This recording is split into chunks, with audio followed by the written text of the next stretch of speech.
Gracias, Señor. Gracias, Dios, por tu inmenso amor y misericordia para con cada uno de nosotros, tus hijos. Gracias, Jesús, que es una palabra que engloba y dice muchas cosas. También podemos tener la percepción de que es corta para agradecerte, para honrarte, Señor, para honrarte a ti, Señor Jesús. Oh Dios, bendito es tu nombre. Santo eres tú, Jesús. Gracias, Padre. Amén. Hoy concluimos nuestra serie del Reino de los Cielos, porque la semana pasada fue una prédica, un paréntesis que hubo. Pero hoy concluimos, damos por finalizada esta maravillosa serie del Reino de los Cielos, que de verdad, en lo personal, me ha ampliado la percepción, la comprensión del Evangelio. Porque hablar del Evangelio es hablar del Reino de los Cielos, y hablar del Reino de los Cielos es hablar del Evangelio. Las dos cosas están íntimamente relacionadas y estrechadas una de la otra. Y vamos a ver un aspecto que en lo personal no lo había visto de esta forma, no lo consideraba. Pero es que cuando vamos de la mano del Espíritu de Dios a su palabra, vamos a mirar aspectos nuevos sobre pasajes que no habíamos visto. Y quiero que vayamos a Mateo 6, versículo 9. Leo la NTV, la Nueva Traducción Viviente. Wow, Jesús, gracias, Señor. Yo sé que a lo mejor usted ha leído ya bastante los evangelios y este capítulo mucho más, porque ya usted sabe que habla estas palabras de Jesús. Está hablando de la petición que le hicieron los apóstoles. No dice quién específicamente, solo dice que los discípulos, otro dice que lo vieron orando y le dijeron: Señor, enséñanos a orar. Y pues en Mateo, a diferencia de Lucas, que también lo vamos a mirar, pero acá en Mateo Jesús da unas recomendaciones, unas instrucciones, unos mandamientos, unas ordenanzas, como usted lo quiera ver, que son básicas para orar. Lo que pasa es que siempre cuando enseñan sobre esto de la oración solo van directamente a la oración que aquí aparece, que es la más famosa de todas, pero Jesús dijo unas cosas interesantes que son prácticamente necesarias para aprender a orar. Pero bien, visto eso, después que Jesús enseña estas cosas, después que se las explica, en el versículo 9 es donde Jesús empieza a hablar directamente sobre lo que es la oración. Y Jesús dice en el versículo 9: ora de la siguiente manera: Padre nuestro que estás en el cielo, que sea siempre santo tu nombre, que tu reino venga pronto. Aquí me saltaron estas palabras: Padre y reino. A lo mejor usted ya lo había visto, a lo mejor ya lo había leído y no había visto nada. Este mensaje se llama El Rey Padre. Con esto finalizamos esta maravillosa serie. Porque si bien es cierto que hemos visto el reino de los cielos, hemos visto que todo reino tiene un rey, hemos visto la característica de los súbditos, hemos visto muchas cosas en esta serie, pero hay una particularidad, que este rey de este reino tiene hijos. Y no deja de ser rey porque tenga hijos. Él sigue siendo rey, rey de reyes y señor de señores. Por lo tanto, esto ya establece y delinea la relación que nosotros tenemos con este rey. Con esto no estoy diciendo que dejamos de reconocer su reinado, sino que cambia drásticamente la relación que nosotros tenemos con él y la relación que él tiene con nosotros. Porque porque Él sigue siendo Dios, Él sigue siendo omnipotente, Él sigue siendo todopoderoso, Él sigue siendo omnisciente, Él sigue siendo Rey de reyes y Señor de señores. Él sigue siendo soberano por encima de todas las cosas. Él es inmutable, Él es bueno, Él es gracia, Él es sabiduría, Él es paz, Él es benignidad, Él es bondad, Él está lleno de majestuosidad, de gloria. Se llena de ira también y la tierra tiembla, como dicen los salmos. Pero para nosotros es Padre. La diferencia es que no la tienen con los ángeles. La diferencia es que no la tienen con los demás seres creados y parte de la creación. Es que solamente con nosotros este Rey es Padre. Y ya eso cambia drásticamente nuestra relación. Y esto es tan tremendo que cuando uno ora, la mayoría de las veces oramos es: Señor, en el nombre de Jesús yo te pido tal cosa. Pero si nosotros empezásemos siquiera a comprender y a entender que Él es el Rey, este Rey, nuestro Rey, es nuestro Padre, hasta la forma de orar cambiaría drásticamente. Porque Jesús está diciendo: Padre nuestro que estás en el cielo. Es lo primero que Él dice. No dice: Rey nuestro que estás en el cielo.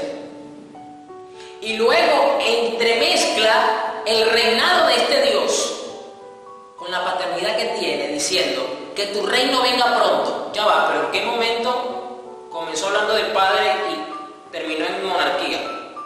Porque hay una estrechez hermosa, poderosa para nuestra vida. Y yo le voy a decir una cosa: una de las cosas que impide que nosotros podamos fluir en esta relación que tenemos con Dios como Padre, no solamente como Dios, no solamente como Señor, no solamente como nuestro Salvador, no solamente como nuestro sanador, no solamente como nuestro proveedor, todo eso está metido en el paquete. Pero Dios anhela y desea que nos acerquemos a Él como Padre. Porque Jesús está diciendo: ustedes quieren aprender a orar, yo les voy a enseñar a orar.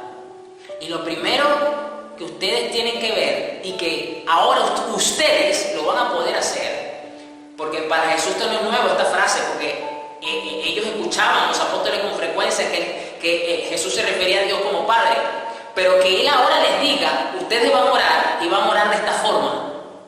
Esto fue totalmente revolucionario, esto fue algo nuevo, esto fue algo totalmente novedoso, porque a lo mejor muchos de ellos pensaban: bueno, ese es Él porque es hijo de Dios y por eso le habla hacia Dios, pero yo no le puedo hablar hacia Dios. Posiblemente los apóstoles pensaron de esa forma, estoy especulando, pero que Jesús ahora diga como un mandamiento, como una enseñanza directa de Jesús: vosotros oraréis así: Padre nuestro que estás en el cielo, que tu reino venga pronto.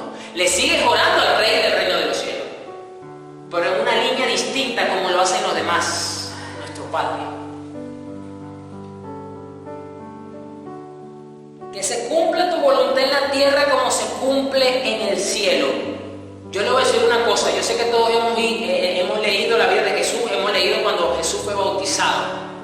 Y sabemos que Juan el Bautista no lo quería bautizar, a la final Jesús lo convenció para que se cumpliese la profecía. Juan el Bautista lo bautiza y dice que el Espíritu Santo en forma de paloma vino sobre Jesús y se escuchó una voz desde el cielo que decía. Esta voz la tuvieron que escuchar varias personas, incluyendo al apóstol que escribió esto, porque si no, él no iba a saber esto. Si no se lo revelaba el Espíritu Santo, él lo tuvo que haber escuchado. De esas dos formas, esa frase llegó a nosotros: este es mi Hijo amado, en quien tengo gran placer. Otras versiones dicen: en quien yo me complazco mucho, que me agrada en mi alma. Esto nos habla a nosotros de un nivel de intimidad y de relación en la que ninguna otra ser puede lograr y puede llegar. Y ahora Jesús nos está diciendo: vosotros oraréis así. ¿Qué es lo que nos está diciendo Jesús? Que nosotros, los hijos del Rey Padre, podemos agradar el alma de nuestro Padre. Cuando tú entiendes esto, amada iglesia, que puedes agradar el alma del Padre, el corazón del Padre, no vas a tener que bregar tanto con hacer su voluntad. Porque eso es lo que está diciéndonos Jesús acá. Que se cumpla tu voluntad en la tierra como se cumple en el cielo. Vamos a Lucas 11. Aquí voy a leer la TLA. Lucas 11, versículo 1.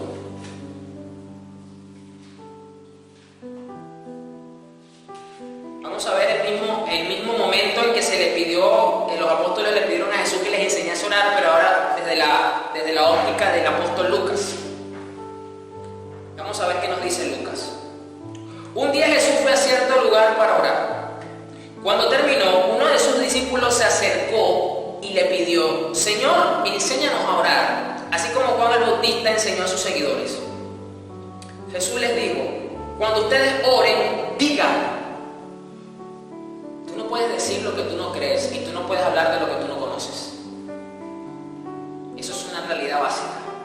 Si tú no conoces un tema, lo mejor que uno puede hacer, si uno no conoce un tema, lo mejor que uno puede hacer es no hacer ningún tipo de comentario, porque no es nada sabio y prudente, que va a quedar mal uno y va a estar diciendo cosas que no edifican, cosas que no añaden a nada. Es lo más sensato. Y por otro lado, tú no puedes hablar de algo en lo cual tú no crees. Más bien vas a hablar en contra de eso porque tú no crees en eso. Eso es una lógica básica. Entonces el que aquí dice, Jesús les dijo: cuando ustedes oren, digan: Padre, que todos reconozcan que tú eres el verdadero Dios. Ven y sé nuestro único Rey. Wow. Yo sé que este tema no va a ser fácil de comprender y le pido al Señor que nos ayude mucho, porque las experiencias negativas que muchos han tenido con la figura paternal influyen un poco para que este mensaje cale y se pueda comprender bastante. Porque dentro del núcleo familiar, Dios quiso poner la figura paternal en la tierra como una extensión de su propia manifestación para con el hombre. Y el no tenerla, o el haberla tenido y no haber sido la mejor contigo, haber sido negligente, haber sido a lo mejor un mal padre, esto puede traer como un precedente para que esta verdad espiritual no cale profundo en tu alma y tú no puedas abrirte y tener una mejor relación con nuestro Padre Celestial. Por eso yo le pido al Señor que nos ayude. Y sé que su palabra, su verdad trasciende todo tipo de experiencia, todo tipo de momentos traumáticos que podamos haber vivido o que estemos viviendo con la figura paterna. Y más en Latinoamérica, donde precisamente las familias disfuncionales se caracterizan porque el hombre no está presente en el hogar y la madre pues tiene que suplir todas las necesidades del hogar, no solamente materiales, sino psicológicas, emocionales, físicas, que incluye la figura paternal. Pero esto es una realidad, es una verdad que el pueblo de Dios tiene a su alcance, porque no solamente recibimos de Jesús la imputación de su justicia y fuimos declarados salvos. No solamente eso, con esa transferencia imputada de la justicia de Cristo, señores, nada más y nada menos, tenemos el enorme y maravilloso privilegio de tener una relación con Dios como la tenía Jesús misma con Él cuando estaba en la tierra. Eso es parte del paquete de la salvación. Y creo que es lo más maravilloso que podemos tener. Es lo más maravilloso que podemos tener. Que Jesús, y ahora usted y yo, y todos los redimidos por Cristo, podemos relacionarnos con este Rey majestuoso, poderoso, como Padre. Sigue siendo nuestro Rey y sigue siendo nuestro Padre ahora. Porque aquí dice la versión de TLA: cuando ustedes oren, digan: Padre, que todos reconozcan que tú eres el Dios verdadero. Ven y sé nuestro único Rey. Esta frase habla entonces de una persona que ha entendido y ha comprendido la importancia y la relevancia que tiene ahora en la relación con Dios como Padre. y está poniendo todo su esfuerzo, su esmero, su determinación, y está luchando para evitar que ese señorío, que ese reinado no sea sustituido por las cosas que este mundo ofrece o por las mentiras de Satanás para cautivarnos, sino que quiere prevalecer, que ahora tiene un deseo voluntarioso por mantenerse mirando a Dios como Padre, algo que Satanás nunca pudo hacer ni cuando antes de pecar ni después. Nadie, solamente el Hijo podía hacer eso. Así que esto es una hermosa forma de relacionarnos con el Rey de este reino de los cielos. Esto nos va a ayudar a comprender todos los demás mensajes que hemos visto. Y usted dirá, pastor, pero entonces ¿por qué no nos dio este mensaje primero para comprender a los demás? Bueno, porque Dios lo quiso así. Dios no quiso dar este mensaje para cerrar. No fueron ideas mías. Que todos reconozcan que tú eres el verdadero Dios. Ven y sé nuestro único Rey. Padre amado y bendito Dios, que tú seas, ven y sé tú nuestro único Rey. Es decir, Jesús vivió toda su vida complaciendo el alma del Padre. Mi Padre trabaja, yo trabajo, mis palabras no son mías, son de mi Padre. Si yo no me voy, el Padre no les va a enviar otro consolador. Yo estoy haciendo la voluntad de mi Padre, no hago lo que yo quiero. Mi Padre y yo uno somos. Es decir, la motivación de Jesús era de complacer al Padre. Por eso a usted no le debe de extrañar esa frase cuando Jesús se bautizó. Este es mi Hijo amado. Es decir, usted dirá, bueno, pastor, pero es que Dios ama a todos. Claro, Dios es amor, por supuesto. Pero cuando el Padre da esa frase sobre Jesús, está hablando de que Él se deleita, de que Él se complace en su Hijo. Y eso es ahora una cualidad que hemos recibido por Jesús, de que ocurra lo mismo con nuestras vidas. Es decir, Dios ama su creación, Dios permite que el sol salga para justos e injustos, lo dice Mateo, ¿ok? Pero Dios no se complace en el impío, más bien Dios aborrece al impío, Dios se aira con el impío, no se complace, no se deleita en el impío.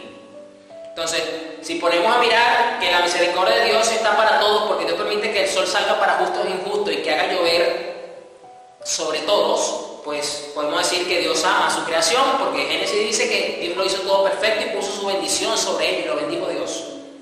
Pero que Dios venga y se complazca, se deleite, se recree y le produzca satisfacción en la vida del impío, no es posible.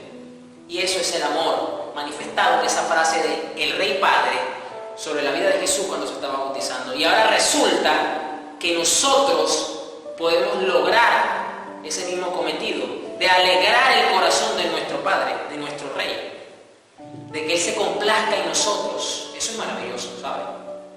Eso es algo indescriptible.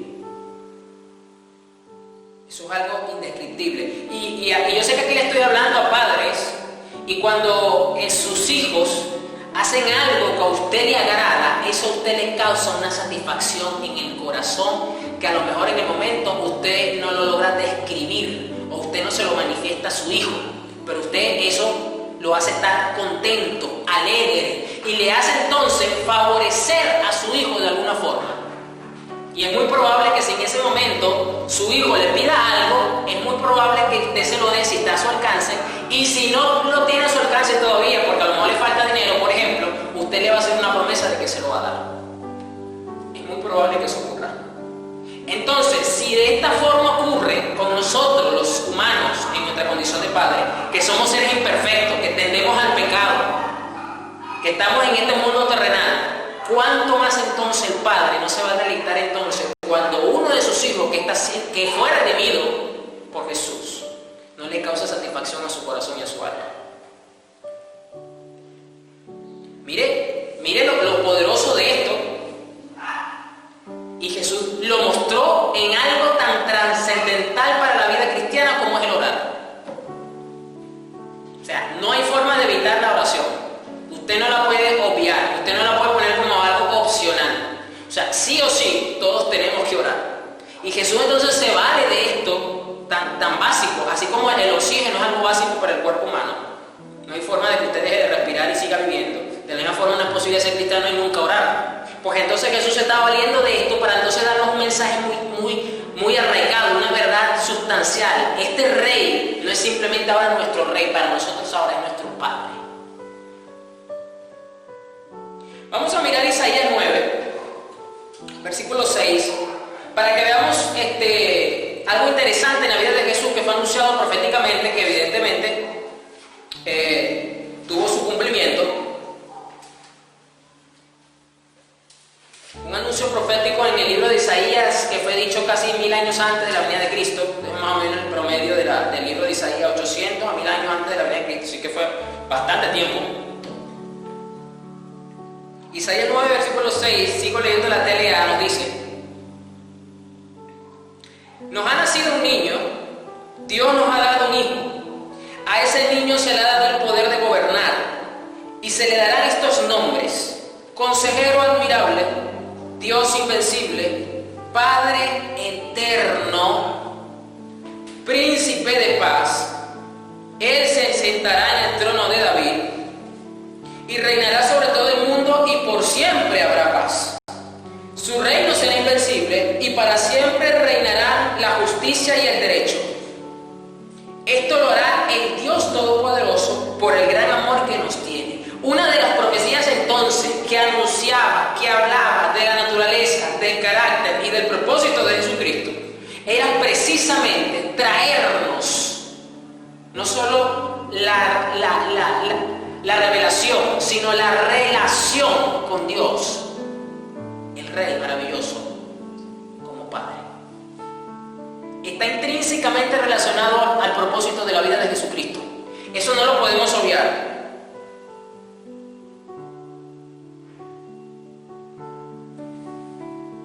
Lo volvemos a leer.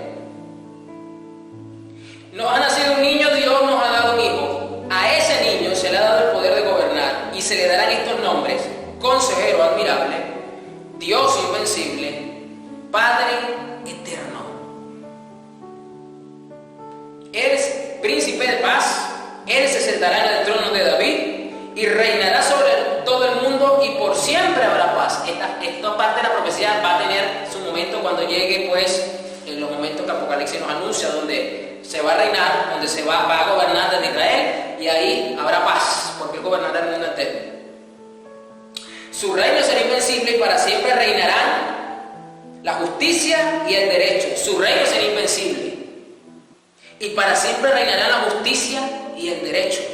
Esto lo hará el Dios Todopoderoso por el gran amor que nos tiene. Es tremendamente interesante que uno de los nombres característicos de Dios, de Jesús, anunciado proféticamente, es Padre Eterno. Recordemos que en la cultura hebrea los nombres a las personas y de Dios hablan de su carácter, hablan de su naturaleza y muy estrechamente relacionado al propósito de la persona. Al propósito de la persona. Entonces aquí nos dice que uno de los nombres, uno de los propósitos de la vida de Jesús, por el nombre que lleva, Padre Eterno, es llevar entonces a los redimidos por su sacrificio, no solo una revelación, sino una relación con el Rey como Padre.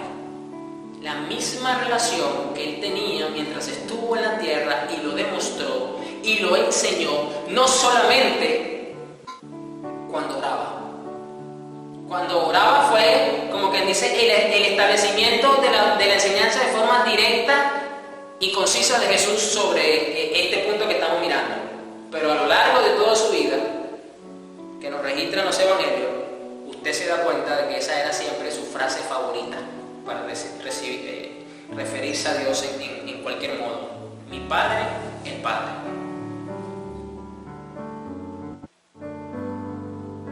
Vamos a Malaquías, capítulo 4. Vamos al último libro del Antiguo Testamento. Aquí leo la Nueva Biblia Viva. Malaquías 4, versículo 5. Ya hemos leído, ya muchos conocen Malaquías, el famoso capítulo de los diezmos, que es lo que casi siempre se menciona en este libro, del capítulo 3. Es un libro corto, solo tiene 4 capítulos, es cierto.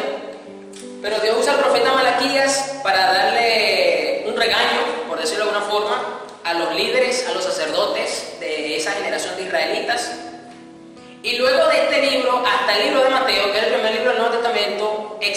400 años, 400 y algo de años de silencio de parte de Dios. No hubo profecía, no hubo milagros, no hubo absolutamente nada de Dios para con el pueblo de Israel. Hasta que vino el cumplimiento del nacimiento de Jesús y todo aquello que usted conoce que relata Mateo. Pero lo interesante de Malaquías, del capítulo 4, versículo 5, dice: miren, antes de que llegue mi día de juicio, que será un día muy impactante, yo les enviaré otro profeta como Elías. Su predicación hará que los padres y los hijos se reconcilien, que lleguen a compartir las mismas buenas intenciones y sean impulsados por las mismas buenas motivaciones. Así cuando yo llegue no tendré que castigarlos, destruyendo completamente su país. Es muy curioso que Dios termina el Antiguo Testamento, que Dios termina su última profecía, después de un silencio por más de 400 años donde la profecía se hizo carne, Jesucristo misma, porque Jesucristo es el espíritu de la profecía, hablando de reconciliación entre hijos y padres. Nuevamente la figura paternal en la palestra profética. Es muy curioso esto, es muy interesante al mismo tiempo, ya dándonos entonces Dios una vez más hacia dónde estaba dirigiendo a su pueblo el Señor, hacia dónde Dios nos quería llevar, hacia dónde. Su predicación hará que los padres y los hijos se reconcilien. Sabemos que está hablando de Juan el Bautista. Les enviaré otro profeta como Elías. Pero nos ponemos a mirar. Juan el Bautista murió, ya usted lo sabe, lo relatan los evangelios, le cortaron la cabeza. Yo tengo que menguar para que él crezca y darle todo el peso y toda la atención profética a Jesús, para que entonces su presencia no fuera un estorbo, para que todo el mundo se enfocara en Jesús. Ajá, eso lo sabemos. Quiere decir entonces que en la vida de Juan el Bautista no fue tan larga, su ministerio fue prácticamente mucho más corto que el de Jesús, aunque salió primero al lado ministerial. Pero ¿quién entonces es el profeta por excelencia? ¿Quién entonces es aquel que puede limpiar las asperezas entre padre e hijo por la eternidad?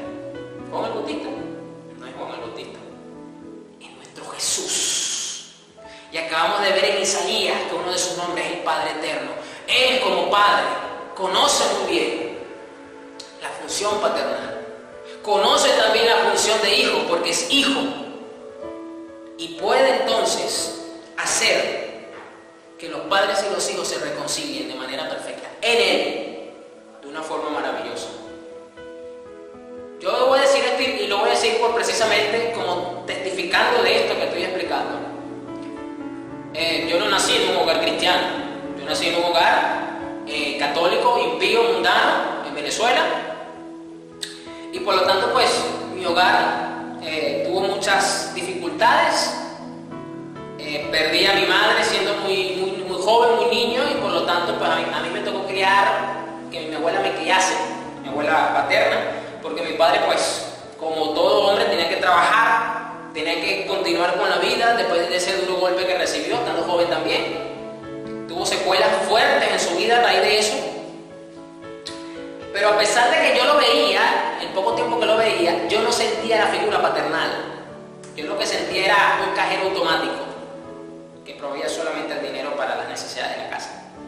Pero yo no me sentía atendido, yo no me sentía satisfecho en mis necesidades como niño por la figura de mi padre. Él tampoco era creyente, ya lo acabo de decir. Y por lo tanto, yo me sentía huérfano de ambos padres, de ambas figuras. Una porque no estaba físicamente y el otro porque estaba, pero a la vez no estaba. Y eso hizo pues que mi adolescencia fuera bastante complicada. Entrase en cosas que son engaños de Satanás a fin de cuentas. Y mi relación con mi padre pues se deteriorara muchísimo, mucho, bastante. Hasta el punto que yo lo puedo decir, lo llegué hasta cierto punto a odiar. No estoy exagerando con esto que estoy diciendo, sé muy bien lo que estoy diciendo. Pero yo llego a Cristo primero,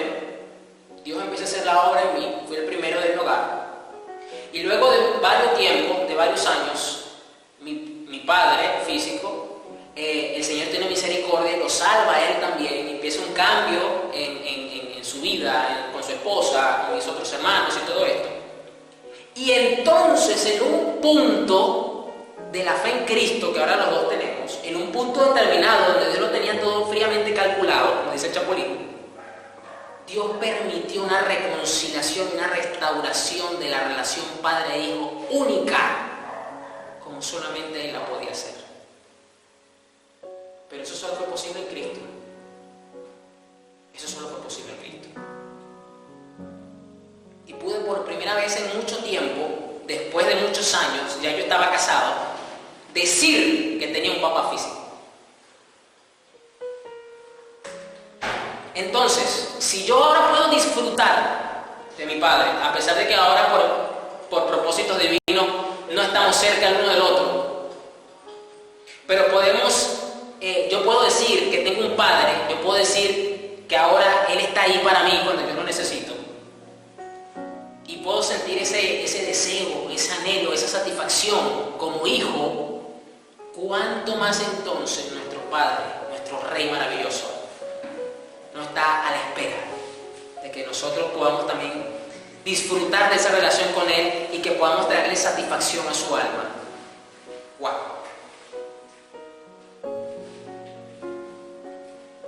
Vamos ahora, retornamos al Evangelio de Juan capítulo 1. Yo leo la PDT. Juan capítulo 1, verso 18. El capítulo 1, o el primero del Evangelio de Juan, comienza haciendo unas declaraciones el apóstol Juan sobre Jesús, hermosísimas, espectaculares, de su naturaleza, de su cumplimiento profético. Un capítulo hermosísimo del Evangelio de Juan, que habla de Jesús. Y en el versículo 18, el apóstol nos dice: nadie ha visto jamás a Dios. Nadie. Pero el Hijo único, quien Él mismo es Dios, nos lo ha dado a conocer. Fíjese acá cómo se ratifica y se confirma entonces el cumplimiento profético de Isaías, donde el apóstol Juan dice que por medio de Jesús que vamos a conocer al Padre. Usted dirá, pero pastor, pero no acaba de decir el apóstol Juan que nadie lo ve, entonces ¿cómo yo lo voy a ver para conocerlo? Ya se lo vamos a entender. Ya se lo vamos a entender. Pero es por medio de Jesús que nos lo ha dado a conocer. Entonces, no nos tenemos que conformar solamente con conocer cada vez más a Jesús. No nos tenemos que conformar solamente con mejorar nuestra comprensión y nuestra relación con el Espíritu Santo, que también es Dios, sino que el propósito de ambos es que lleguemos a tener una relación profunda, estrecha y sólida con el Rey Todopoderoso, que es el Padre. Porque el Hijo nos lleva al Padre y el Espíritu Santo nos lleva también al Padre por medio de Jesús. Porque el Padre quería tener muchos hijos. El Rey de Reyes, majestuoso, quería ampliar la familia. Lo hizo en Cristo. Pero el Hijo único, quien es el mismo Dios, nos los ha dado a conocer. Yo te pregunto, en el tiempo que tienes como cristiano, tú sabrás cuánto es el tiempo que tienes en Cristo. O mejor dicho, ¿cuánto es el tiempo que Cristo tiene en ti? Vamos a decir las cosas como son. Porque somos nueva criatura en Cristo Jesús. El que estaba perdido éramos nosotros, no Él. Por lo tanto, Él fue el que nos encontró a nosotros. Nosotros no encontramos a Cristo. ¿Cuánto tú conoces al Padre? Te pregunto. ¿Has llegado a tener una relación estrecha y profunda con el Padre? ¿O ahora te estás dando cuenta que de verdad estás como que en las nociones básicas? Que tu relación no es tan profunda y estrecha como deberías o como quisieras tener. Vamos ahora a Mateo,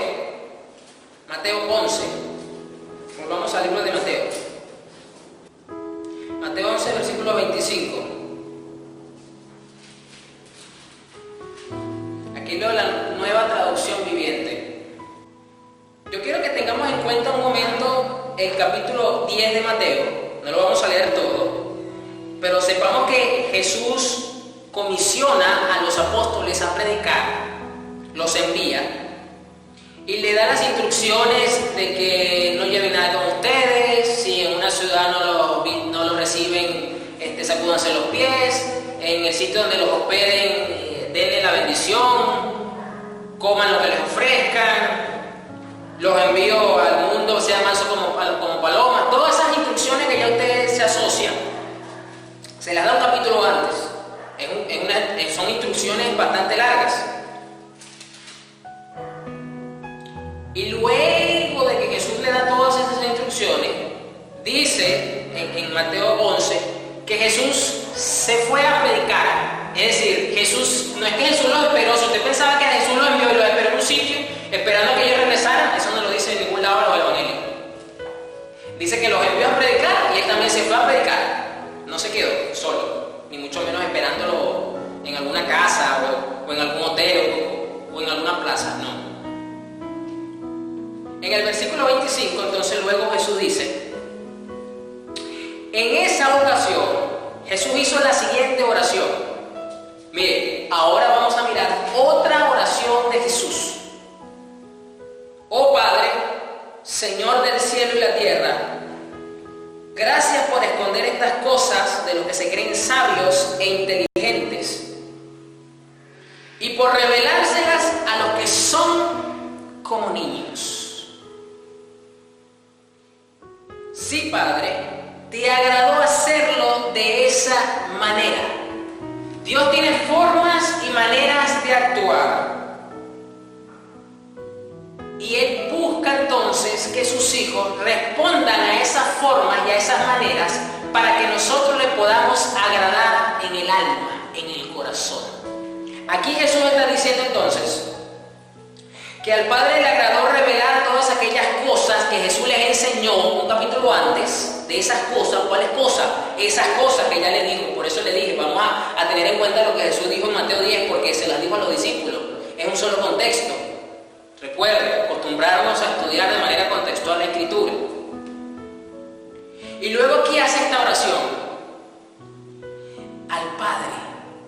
¿Por qué la hizo en voz audible? ¿Qué necesidad tenía él de hacer esta oración en voz audible si usted y yo sabemos que podemos tener una comunión con Dios hablando desde el corazón, de una forma más íntima, donde nadie va a saber lo que estamos hablando con Dios? Porque evidentemente el propósito de Jesús era enseñar. Recuerden que unos capítulos antes ya le habían pedido, enséñanos a orar. Pues esa enseñanza no quedó solamente en lo plasmado en Mateo 6, sino que continuó a lo largo de su vida ministerial con este tipo de momentos donde él, a través de las oraciones públicas, continuaba enseñando aquello que había comenzado en Mateo 6. Oh Padre, Señor del cielo y de la tierra, reconociendo la soberanía del Padre, gracias por responder estas cosas de los que se creen sabios e inteligentes. El Padre obra desde su santo trono de manera maravillosa. Y por revelárselas a los que son como niños. A los que son como niños.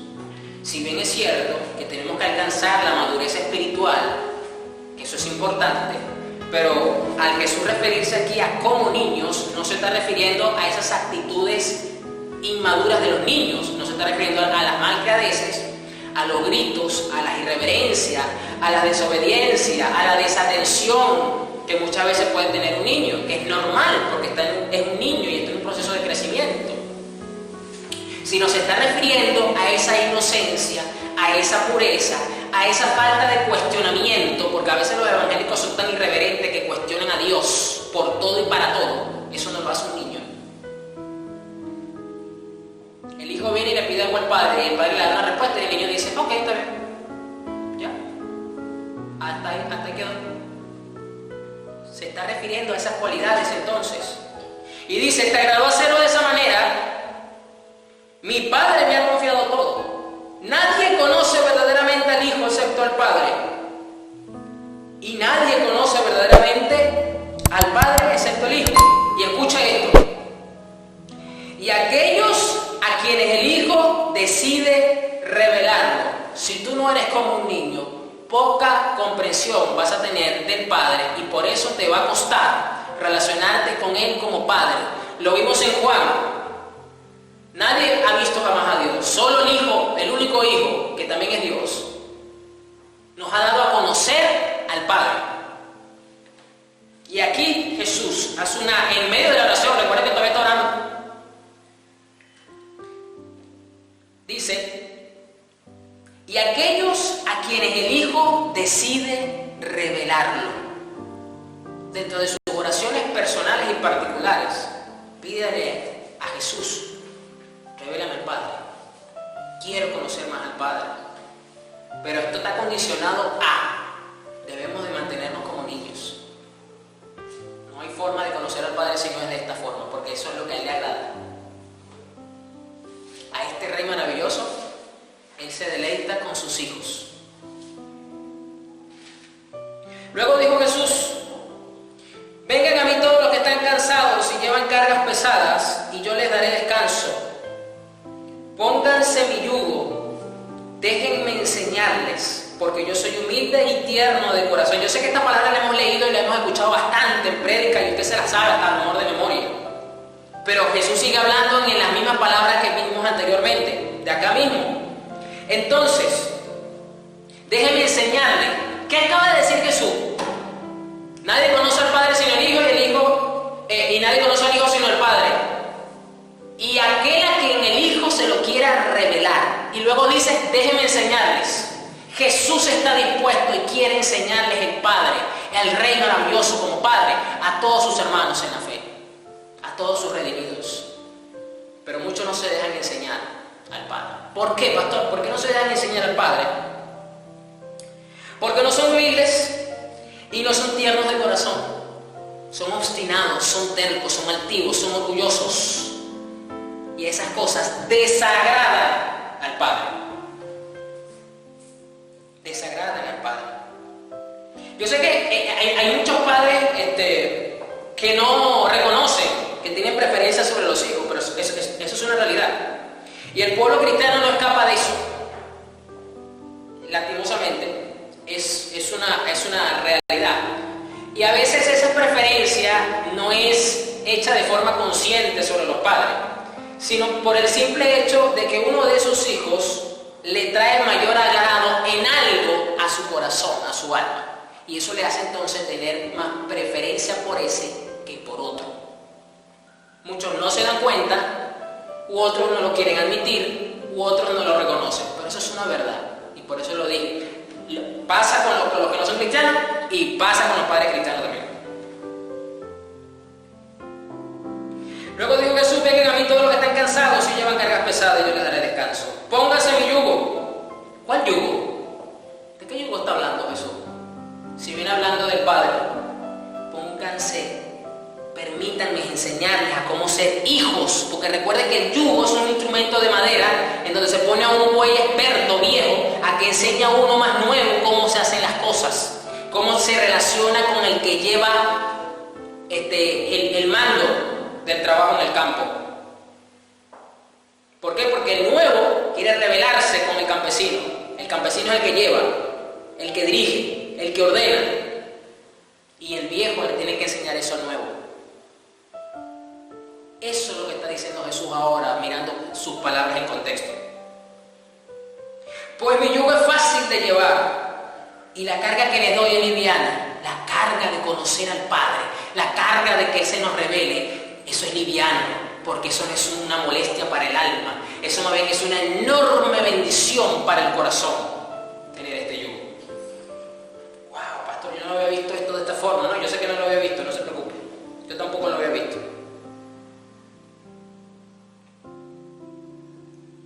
Vamos a mirar ahora el Evangelio de Juan, capítulo 14. Aquí leo la PDT. Juan 14, versículo 1. Juan 14, versículo 1. Dice mi Señor Jesús: no se preocupen, confíen en Dios y confíen también en mí. Hay muchos lugares en la casa de mi Padre. Si no fuera así, se lo diría. Voy a prepararles un lugar, y si voy y preparo un lugar para ustedes, regresaré. Todos todos hemos visto estas frases, estas palabras de Jesús. Pero ¿qué sentido tiene tener una casa en la casa de tu padre si no conoces a tu padre y no te has relacionado con tu padre desde aquí abajo? Pregunto yo. Eso no tiene sentido. Porque se supone que tú vas a la casa del padre a seguir viviendo con el padre. Eso es lo que Jesús está diciendo. Pero ¿cómo yo puedo vivir con alguien que me es extraño? Por muy bonito que sea el lugar, pregunto. Por muy cómodo que sea el lugar. Por muy espectacular que sea el lugar. La persona, si yo no la conozco, me genera como una incomodidad porque no me siento libre, no me siento seguro. Y eso no es lo que Jesús quiere para con sus hermanos en la fe, para con sus hijos. Los llevaré conmigo para que estén donde estoy yo. Es decir, para que se consuman, llega a una consumación perfecta la relación padre e hijo. Yo quiero que estén donde están conmigo. Los padres quieren que sus hijos estén donde ellos están. Eso es así. Si el padre emigró y tuvo que dejar a los hijos por fuerza en el país de origen, el padre tiene un objetivo: voy a trabajar, voy a ahorrar, voy a vivir incómodamente, voy a gastar solamente lo básico, porque yo voy a reunir, porque me voy a traer a mi familia, porque quiero que donde yo esté, ellos estén. ¿Cuánto más nuestro Rey Padre? Tomás le dijo: Señor, nosotros no sabemos a dónde vas. ¿Cómo vamos a saber el camino? Jesús le dijo: yo soy el camino, la verdad y la vida. Solamente por mí se llega al Padre. Tomás, pero Señor, no entiendo. No sabemos para dónde te vas tú. Nosotros no sabemos por dónde. Ni siquiera, por lo menos nos dice para dónde vas, vamos a saber cuál es el camino. O sea, Jesús le está diciendo: no, es que yo soy el camino. Eso es suficiente, Tomás. Yo soy.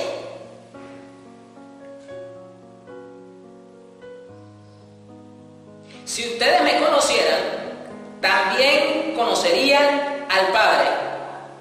Ya lo conocen y lo han visto. Felipe le dijo: Señor, todo lo que pedimos es que nos muestre al Padre. Los discípulos en este punto, según los estudiosos, ya tenían algo más de 2 años con Jesús. O sea, no tenían 2 días con Jesús. Ya habían andado con Jesús, porque recuerda que los discípulos prácticamente pasaban las 24 horas con Jesús. Y el Señor le dice: si ustedes me conocen a mí, van a poder conocer al Padre. Y entonces Felipe le dice: Señor, todo lo que pedimos es que nos muestre al Padre. Y Jesús le dijo: he estado con ustedes mucho tiempo y todavía no me conoce, Felipe. No puede ser. Esto entonces para nosotros debe también ser un llamado de atención, de que el hecho de que estemos en Cristo, de que asistamos a la iglesia de Jesucristo, yo pregunto: ¿estás tú conociendo a Jesucristo? ¿Realmente le conoces? Muéstrame los frutos de tu vida. Cuando digo frutos no me estoy refiriendo a las obras sociales que usted haga, porque hasta los ateos hacen obras sociales. El que me ha visto a mí ha visto al Padre. ¿Por qué pides que le muestre al Padre? ¿Cierto que tú crees que yo estoy en el Padre y que el Padre está en mí? Lo que yo les digo, no lo digo por mi propia cuenta. El Padre que está en mí hace sus propias obras. Créanme cuando les digo que yo estoy en el Padre y que el Padre está en mí. O por lo menos créanme por las obras mismas. Les digo la verdad, el que cree en mí también va a hacer las obras que yo hago. Y hará obras más grandes porque yo regreso al Padre. Estas palabras siempre las han enfocado hacia hacer mega eventos evangélicos y mayores manifestaciones de poder y toda aquella cosa. Siempre lo enfocan de esa forma. Pero si tomando en cuenta que Jesús está hablando de las casas del Padre, está hablando de conocer al Padre, está hablando de que el que lo ha visto a él ha visto al Padre, entonces ¿de qué obras realmente está hablando Jesús? Las obras que manifiesten al Padre al resto del mundo. No se trata entonces de manifestaciones netamente de poder. O sea, si esas manifestaciones de poder no llevan a mostrar al Padre por medio de Cristo, no son grandes obras. Son solamente eso, manifestaciones de poder. Así la grandeza del Padre se mostrará a través del Hijo Yo haré lo que pidan en mi nombre. Si me aman, obedecerán mis mandamientos. Le pediré al Padre y le dará otro consejero para que esté siempre con ustedes. El consejero del Espíritu de la verdad. El mundo no lo puede recibir porque no lo ve ni lo conoce. Ustedes lo conocen porque vive con ustedes y estará en ustedes. No los dejaré huérfanos. Volveré a ustedes dentro de poco. El mundo no me verá más, pero ustedes me verán. Ustedes vivirán porque yo vivo. Ese día ustedes sabrán que yo estoy en el Padre y que ustedes están en mí y yo en ustedes. El que realmente me ama conoce mis mandamientos y los obedece. Mi Padre amará al que me ame y yo también lo amaré y me mostraré a él. Fíjense entonces cómo Jesús empieza a dar una explicación sobre la relación que hay entre su palabra, obedecer, el amor y todo esto como una muestra de que le estamos conociendo y que como consecuencia el Padre y Él van a venir a vivir en nosotros. ¿Qué dijo en Mateo? A quien el Hijo quiera revelárselo. Aquí vemos entonces que cuando amamos a Cristo, conocemos a Cristo, vivimos según su palabra, esto agrada a Jesús, agrada al Padre y como consecuencia el Hijo nos revela al Padre y ahora viene a nosotros. Aquí está. El que no me ama no obedecerá a mi enseñanza. Las enseñanzas que ustedes han escuchado no son mías, son del Padre que me envió. Les digo esto mientras esté con ustedes, pero el consejero, el Espíritu Santo que el Padre enviará en mi nombre, les enseñará y recordará todo lo que les dije. Les dejo la paz, es mi propia paz la que les doy, pero no se la doy como la del mundo. No se preocupen ni tengan miedo. Me escucharon decir que me voy y que volveré a ustedes. Si de verdad me amaran, se habrían alegrado de que regreso al Padre, pues Él es más importante que yo. Fíjese. Por eso para nosotros, si Jesús, ya usted lo acaba de leer conmigo, bueno, en la versión que usted tenga, pero dice lo mismo. Jesús acaba de decir que la preeminencia, que el centro de la relación del creyente, de los hijos de Dios, es para con el Padre. No es para con el Espíritu Santo, no es para con ni siquiera Jesús. Oramos en el nombre de Jesús, como nuestro hermano mayor, con la ayuda del Espíritu de Dios hacia nuestro Padre. En teoría usted lo sabe, pero nos cuesta practicarlo y vivirlo. Porque no hemos conocido al Padre y nos cuesta relacionarnos con Él. Eso es lo que pasa. No estaré hablando mucho tiempo con ustedes porque viene el que manda en este mundo. Él no tiene ningún poder sobre mí, pero el mundo debe saber que amo a mi Padre. Fíjense las veces, no las nombré, no las conté, perdón. Las cantidades de veces que Jesús usa la palabra mi Padre, el Padre, Padre, en este solo capítulo de Juan. Y que hago lo que mi Padre me ordenó hacer. Levántense, vámonos de aquí. Qué enorme enseñanza la de Jesús en Juan 14, para que los apóstoles entendiesen el tipo de relación y enseñanza a la cual Jesús los está llevando. Nos estaba llevando, como ellos eran los representantes de la iglesia en ese momento, en Cristo. Así que vamos a orar, vamos sobre su pie. Tenemos que entonces comprender que el Rey Padre está sumamente interesado en tener una relación en la que su alma sea agradada para con sus hijos. El hijo mayor, nuestro hermano mayor, parte del propósito de su vida, intrínsecamente relacionado, era llevarnos a tener una relación con el Padre y darnos a conocer al Padre Rey. Y el Espíritu de Dios nos ayuda en eso. Entonces esto es fundamental.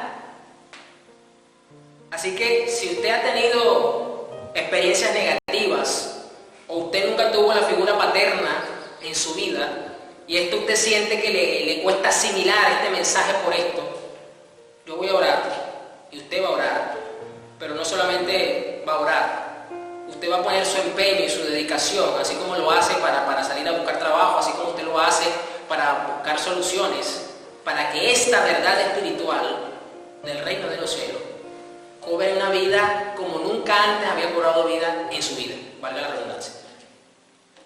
Así que Señor, en el nombre de Jesús, yo te pido que nos sigas llevando de la mano, mi Señor, al Padre, que podamos tener esta dicha de conocerle, que podamos aprender de ti las actitudes que al Padre le agrada, para que al acercarnos a Él y Él acercarse a nosotros por medio de ti, Señor, podamos disfrutar de esta maravillosa relación con nuestro Rey y con nuestro Padre.